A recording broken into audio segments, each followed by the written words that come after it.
that is not a crop it too, because I don't want to get all this.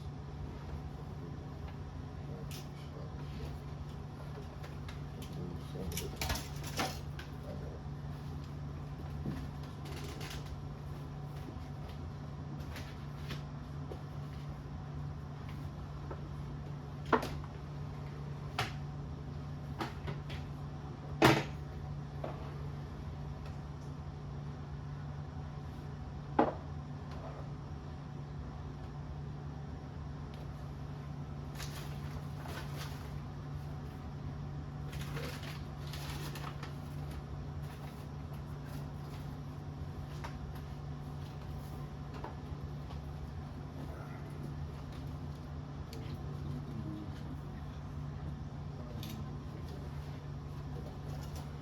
We need to come closer. So I'm gonna go first. Let's just go to that.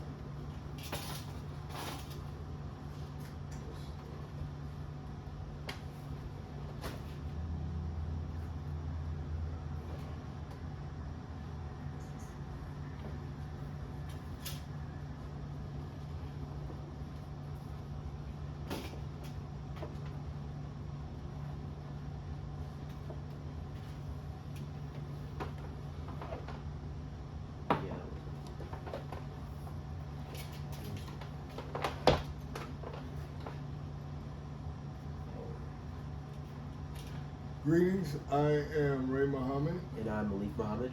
and we'll be doing the interview for the Nobel Project. You first question. Okay. Why do you think it was a good idea to enroll me in the Nobel Project? Well, go ahead and say your name. So go ahead. Why do you think it was a good idea to enroll Malik in the Nobel Project? Okay, so a couple of things. One, I am a single father, and I have custody of two of my sons. My daughter is grown, and so it's important when you got young boys that they be attached to activities that are organized, and as much of that as possible throughout their young years and their young adult years. If you don't, my mom would say, if you don't put them in something, they're gonna break stuff in your house. So you got to get them involved. But the Nobel Project had some real special qualities that I was very excited about. Putting Malik and his brother Majid in engineering programs is something that I started when they were probably about 3 years old, each of them. They've been in Project Sincere, which is an engineering program for young people. They were in Blue Studios, that's right, Blue Studios before that, which was located in Chicago. I'm also a kind of engineering enrichment program. We got the letter of recommendation. Right. In fact, we got the letter of recommendation for Project Sincere from the Blue Studios project. But there are several programs like that I've had both the boys in Chicago Science and what is it? SHI-S&E, Chicago Pre-College Science and Engineering Program. So raising my sons once I got custody was difficult on the south side of Chicago. And these programs provide an enormous amount of support, especially for single dads, to make a lot of things happen that I couldn't do on my own. And Nobel Project was really at the top of that list in terms of its level of support, in terms of its level of exposure. We had not been in anything quite like it until we got involved. So those were the reasons that I thought it was a good idea to enroll them. I've tried to keep both Malik and his little brother Majid enrolled in an academic program of some sort outside of school, a art program of some sort outside of school, and an athletic program of some sort outside of school. My mom told me when they were 2 and I was gaining custody that you have to keep boys in an athletic, an academic, and an art simultaneously for 10 years straight. And that if I managed to get that accomplished, if I could keep them enrolled in those 3 areas, in organized programs in those 3 areas for 10 years straight, they will have acquired enough skill in those areas where when it comes time for them to leave my household as independents, they'll be able to do so, and they will actually be anxious to do so because they have the skills readily available to them to go out into the market and draw resources for themselves to set up their own independent households. So they won't be trying to stay in Dad's house forever because we will have prepared them. And so that was the initial motivation to get them involved in all these programs. And the Nobel Project proved to be one of the more critical of those programs. Okay. How did you first come involved with the STEM Illinois Nobel Project? You're probably gonna need to speak louder. Before we move on, can I just change the word? Yeah. Okay. I'll cut it. Yeah, it's just. Oh, it needs to move right. Yeah, it's getting half your face. Okay. You can set it on the table Oh yeah. and just close the legs. No. Keep it like it is. You just close the legs.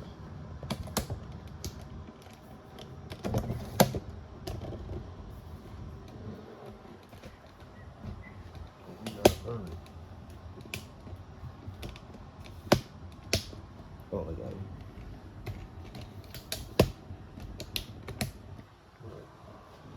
You can, that way you can, well, I'm sorry, if you can do it.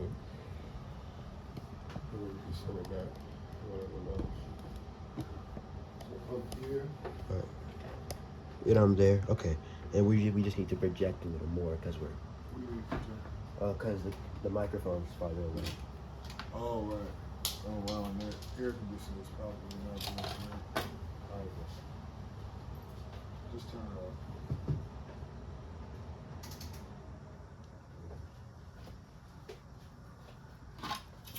Oh, that's it. So would you?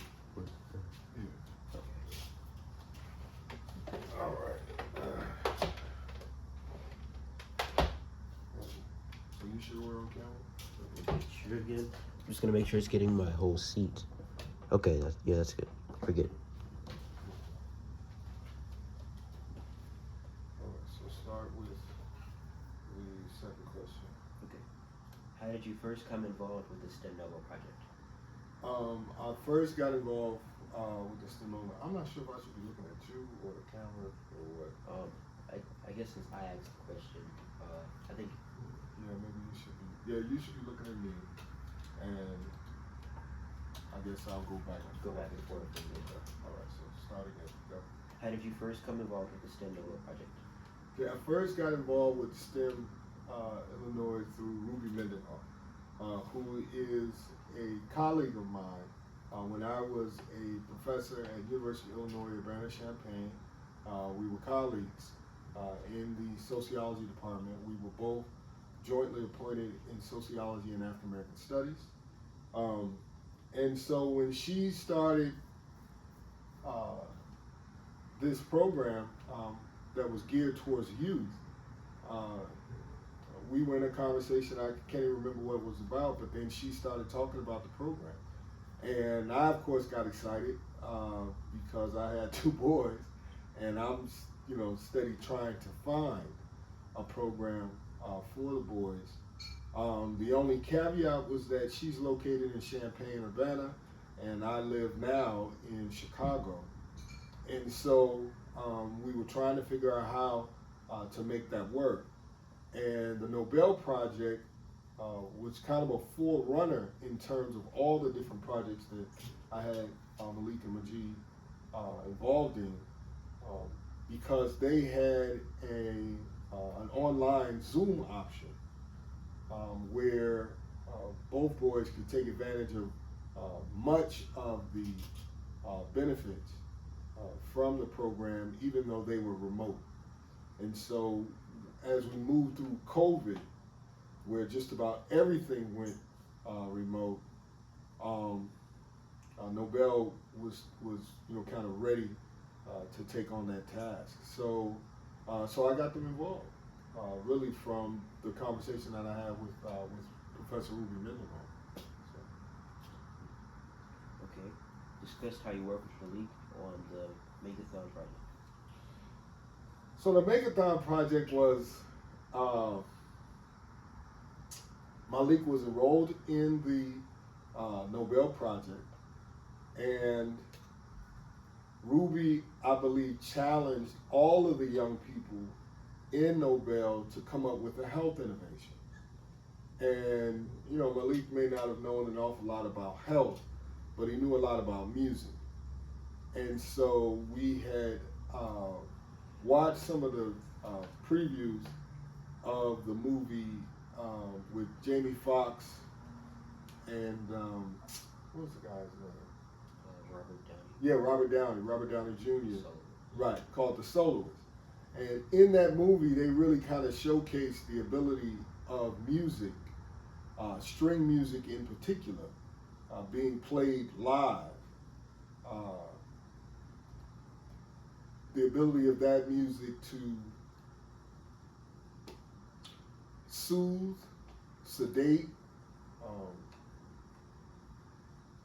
really almost heal individuals that were suffering from, we imagined any number of ailments, but in that particular story, I believe he was suffering from schizophrenia, except for when he performed and when he heard performance. It had that kind of effect. And I had never seen that showcased, that not just music, but music being played live having that kind of effect. I thought that was really, really innovative. And so when Malik and I talked about it, he started thinking about how to use the music that he was already being trained to play, to use that music to help others. And so, he kind of came up with this idea of serenading. And so rather than serenading for romantic ends, he thought it might be a good idea to serenade for kind of stress relief for individuals. And so we began kind of going back and forth about the idea, and in the film, it was used to treat schizophrenia, but Malik was thinking, it could just be right, just stress relief, like generalized to everybody, that you didn't have to have a specific diagnosis to qualify for the serenade. That just general stress would kind of qualify you, and that the target for the music would be to reduce general stress, right? And the target population was just people who were stressed. So any race, any creed, any color, any age even. If you were going through stress, the notion is that this music being performed live in front of you would have some kind of ameliorative effect. And so that's when, you know, we started thinking more clearly about, you know, putting it together. So when Ruby challenged all of them to come up with a health innovation and Malik came up with that, um, you know, Ruby asked them to start writing stuff down, and of course we started doing that. And I think originally you were thinking about. Oh yeah, we were thinking of a stage that we could drive around, Right. and we play in neighborhoods that were just a victim to gun violence. Right. Um, Speak up. that were just a victim to gun violence. But then after that, when COVID hit, we thought of the idea to play in the hospital. But since we couldn't guarantee the safety of the musicians in either one of those scenarios, Right. we decided to play in workplaces that were high stress, like schools, health clinics. Right. Right. And even that development was interesting, to say the least, because his original idea was to deal with the stress that a neighborhood goes through when somebody's been killed, right? Because we live on the south side of Chicago, and there's an awful lot of violence over here. We're off of 48th Street, what they used to call low end, but we're on the east side of it, so it's a little better. But you know, over the past 5 years, there's been a lot of murders, and in the past 5 years, past 2 years, there've been 5 murders in the area, walking distance really from the house. So he's around it, and each time, you know, there's a body in the street, and they yellow tape off the area, and people are moving about in that area. The neighborhood where that event has taken place is going through a certain level of trauma, a certain amount of shock. The people that are directly related to the victim, they arrive on scene, they're asking a lot of questions.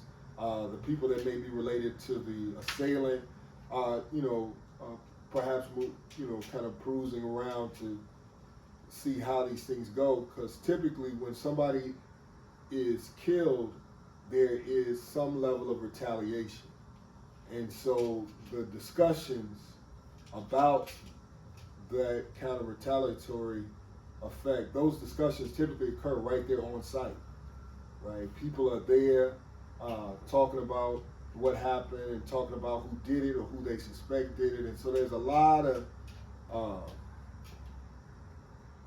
stress in that space. And so Malik was thinking we could send in these string musicians to try to soothe the area, right?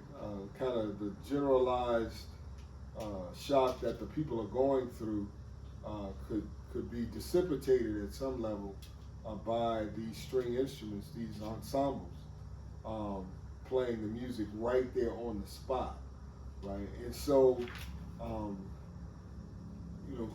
he kind of characterized it like first responders. Like you send in police, you send in firemen, you send in ambulance, and you send in the stress team, right? These stress players or stress string players, I guess you could call it. And so that was the original. But like you said, we couldn't guarantee anybody's safety sending people in like that. So that's, when the thinking was to, because I think I had even asked him, well, where's everybody going? If we can't go to that site where the event happened, where's everybody going to when they leave that site? And, the notion was that a fair amount of them were going to the hospital. And so it was like, okay, well, why don't we try to play in the hospital? Then when we tried to play in the hospital, because it was COVID, now they weren't allowing anybody in the hospital unless you were a victim. And so those waiting areas, which was one of the original spaces for the serenade, were being closed down because COVID spreads in those waiting areas. So we were on the phone with one of the hospital administrators, right? And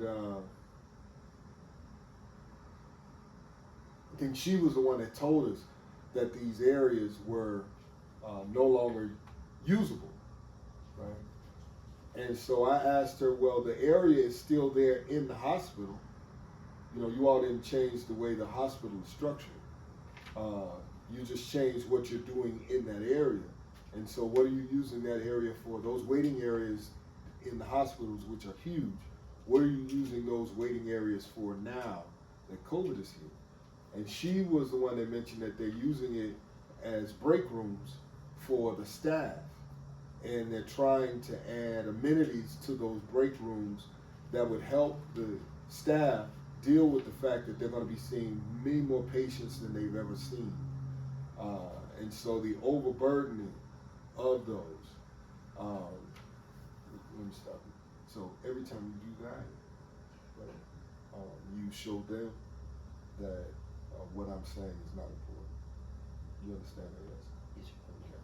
So we got to figure out a way when we do this. I got to cut all that out. Okay. And I still haven't figured out how I'm going to do that. Right? But what you want to do is, one, try not to, as much as you can. Because when the thing is reversed and you start speaking, it's terrible look for this fucking interview. And I'll just need to get the shit done so we can get over it, right? So,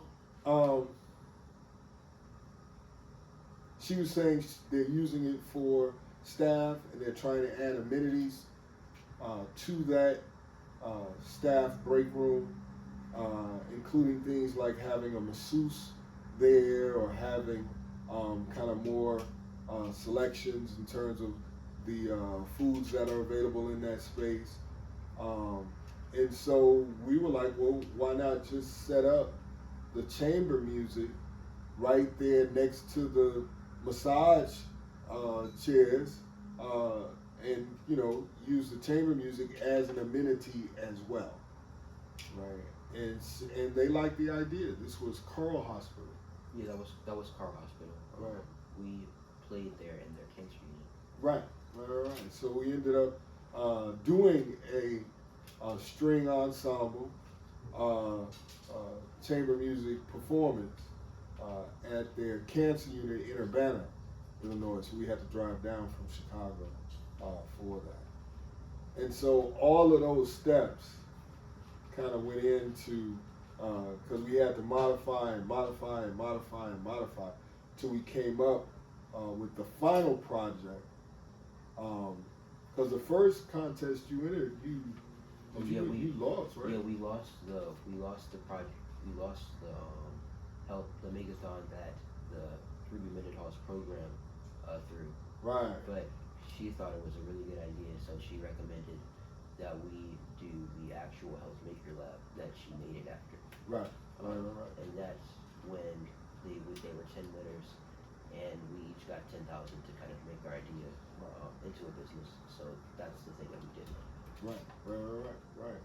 And the interesting part about what he's just explained is that when we went from the Nobel Project's Makeathon, where he did not win, and decided to upgrade the proposal to prepare for the Health Maker Labs Health Makeathon, I thought it would be a great idea. I thought it would be a great exercise.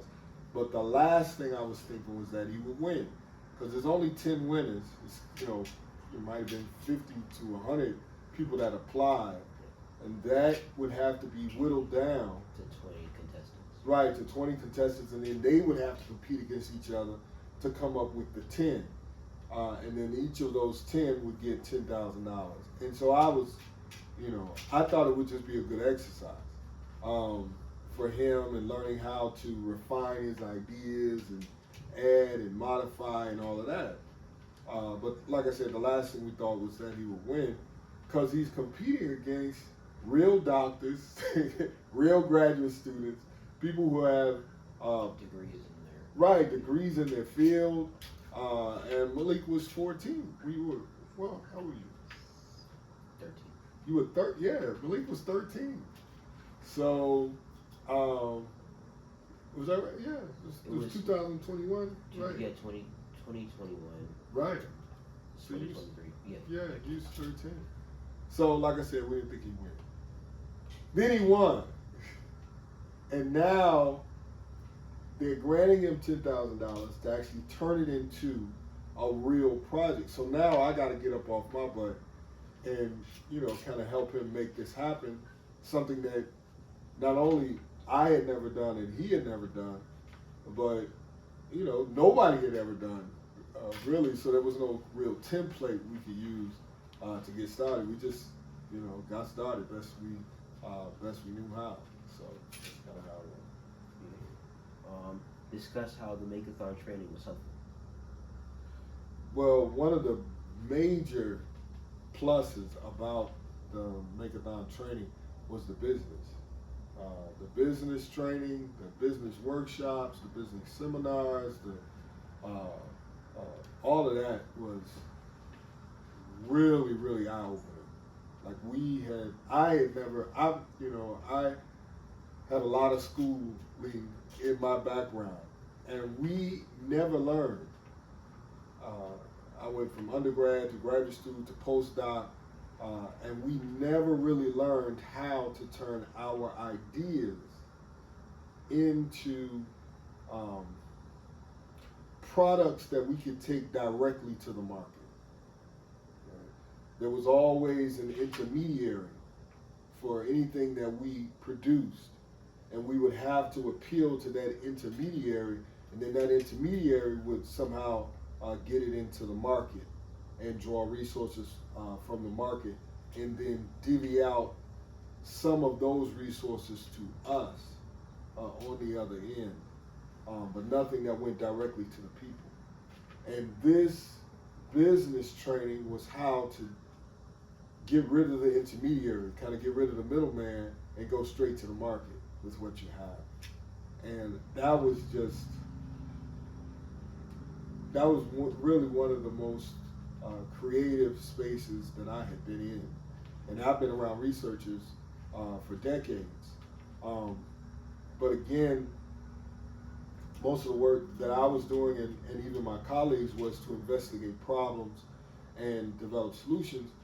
But there was always kind of this murky area between the solution and its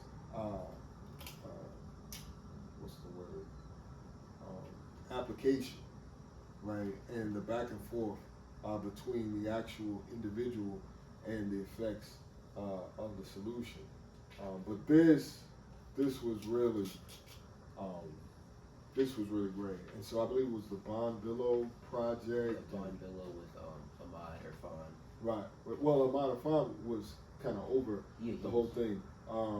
But then there were instructors in Bond Billow that were really great too. I can't remember their names. So that was probably the best part. Okay. What parts of the Makeathon process was challenging since you do not have a background in business?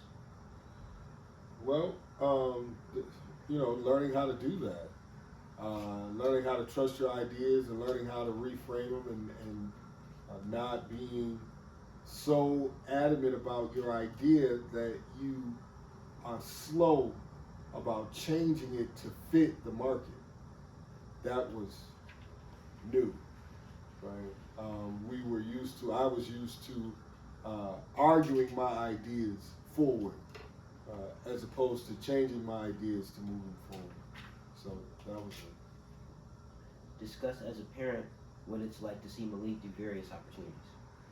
That was interesting. Watching him grow, watching him take responsibility for mistakes, and then watching him recover from those mistakes and keep trying, watching him go through rejection and still push forward. That was interesting.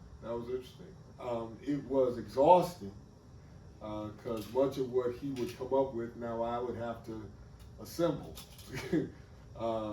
When it came time to try to find musicians to play for his ensemble, finding the right musicians, interviewing, pulling them on board, then negotiating some type of compensation for them, setting up rehearsals.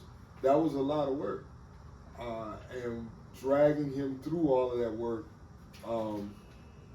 He was a teenager, barely a teen, almost a preteen. I was 13. Yeah. Early 14. Early 14. So he's a teenager. So pulling him through all of that work was a task, to say the least. But watching him mature to the level where he was not rebellious against the work that's required, that was interesting. That was very interesting. Skip one. What parts of the Makeathon training would you like to change? I would like to change the provisions that are set up for young people. We were in a class for adults, by adults, and I was steady trying to make adjustments to his school schedule, steady trying to make adjustments to his understanding about what we were going through, but it was kind of taught at the adult level, and then I would have to do the translation. So it was twice as much work for me, where students could go to class and then go right, go to class and then go right. I would have to go to class, learn it, then try to teach it, then go right. And so there was always that extra step. And so it meant that we could not meet all of the deadlines that were being issued by the class. And so we were kind of lagging behind throughout the process. And that just did not feel good.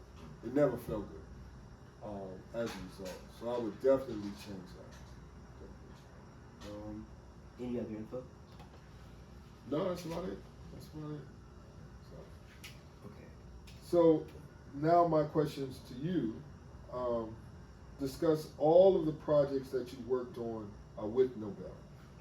Well, the first project that we worked on was the Health Maker Lab that Professor Ruby had thrown.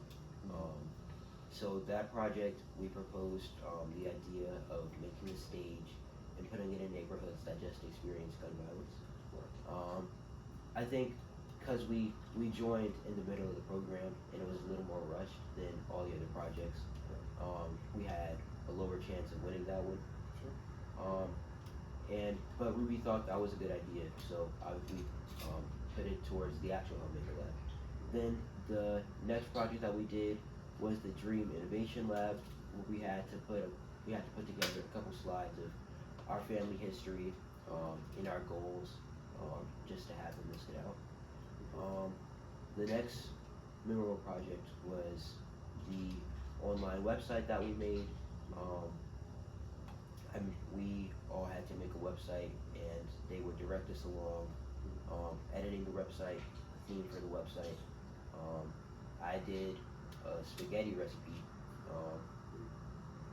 Let's see, any other programs? Well, and a lot of that came in useful because we had to develop a website for the Makeathon as well. So a lot of that stuff was useful.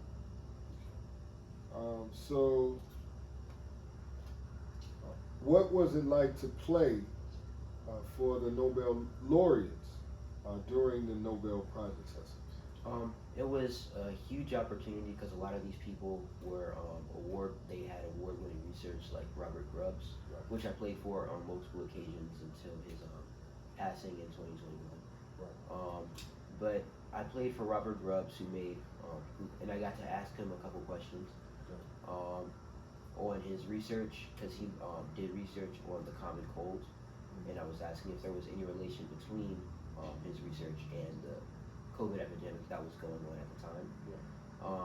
But playing for him, it was a big deal, but it was a lot more laid back than an actual concert, which I think was great because I didn't mess up as much and I wasn't as nervous and my hands weren't shaking. Right. I think it really helped that I was online, but we just did test runs over Zoom to make sure that the sound would carry all the way through.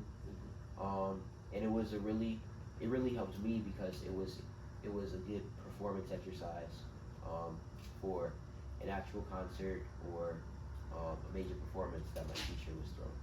Right. Okay. And what is the story behind the song that you're working on, Recoverless? So Recoverless, originally Dr. Ruby Mendenhall, she assigned me to compose a song. Well, because it started with Chicago from Scratch, which was a program that CMPI recommended me to. And in that program, we had 8 weeks, and we would compose a song over on Zoom, and then we would go to an actual location to play the song. So that was an 8-week process, and it was with Hannah Christensen and Joe Bricker, right? And that was the Civic Orchestra of Chicago. They had a youth composers program that he was involved in, and the name of the concert that they ended up producing was called Chicago from Scratch. And they showcased all the young people, the young composers in their program, and Malik was one of those composers. But Ruby Mendenhall, because of my composition, and she really liked it from that program, she asked if I could compose a piece for her new documentary, which was called What's Left Behind, which was a documentary entailing a mother's experience when losing a child to gun violence.